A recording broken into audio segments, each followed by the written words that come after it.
بالخير نعمرها. حملة لترميم المنازل في مختلف مناطق سوريا. حاليا بدأت في ريف حماه في سهل الغاب 300 بيت هون في قرية العمقية.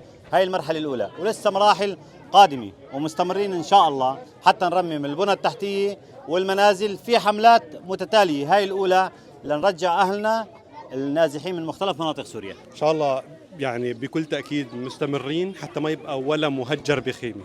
شغلنا ليل نهار مثل ما تفضلت، راح يكون في حملات تانية، حملات أكبر، حملات أضخم، بس الأهم إنه أهلنا بقطر الخيرية الله يجزيهم الخير، الفريق إجا بنفسه ليعاين في جدية كتير كبيرة، شافوا بعينهم البيوت المدمرة، شافوا المخيمات، ووعدونا بأنه راح يكون في خير قادم كبير إن شاء الله. كل الشكر لأهلنا في قطر الخيرية وأهلنا في قطر عموما وكل حدا بيساند السوريين. هلا قبل ما تصورتي لك كم كاميرا بتصور. سمحت هي لقطر الخيرية مو شكرا كثير. فرج دير فرج يا ابو سعيد. احكي طبعا.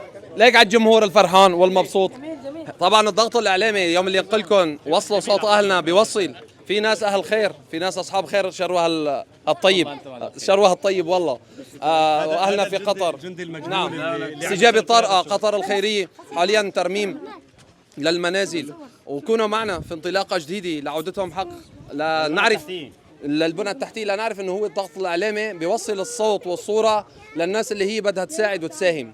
إذا ما وقفنا نحن على رجلينا ومفرجينا العالم إنه نحن قادرين نوقف على رجلينا، نحن بيكون كلامنا كله خلال السنوات الماضية اللي حكينا بيكون على الفاضي.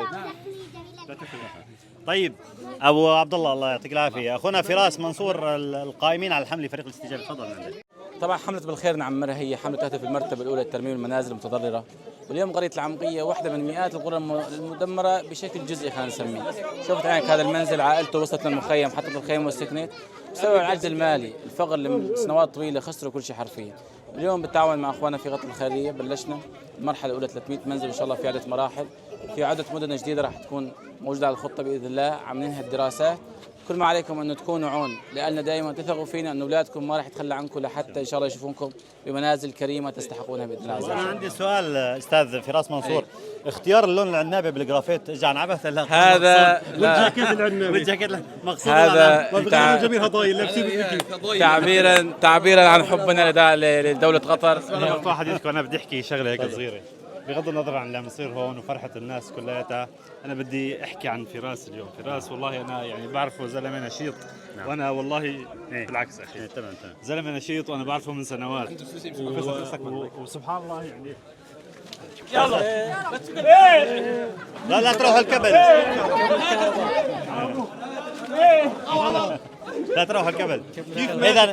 إذا وعدنا جميعا لأهلنا في مختلف مناطق سوريا لا سيما أهلنا المهجرين إنه إن شاء الله عز وجل لن نكل ولن نمل ولن نستكين حتى يعود كل مهجر وكل نازح لبيته.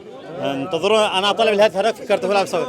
انتظرونا في حملات قادمة إن شاء الله لإعادة ترميم البنى التحتية والمنازل في كل سوريا. منيح اللي لقيته ما بقى عارف وين. خلص تمام. يلا السلام عليكم، ادعوا لنا.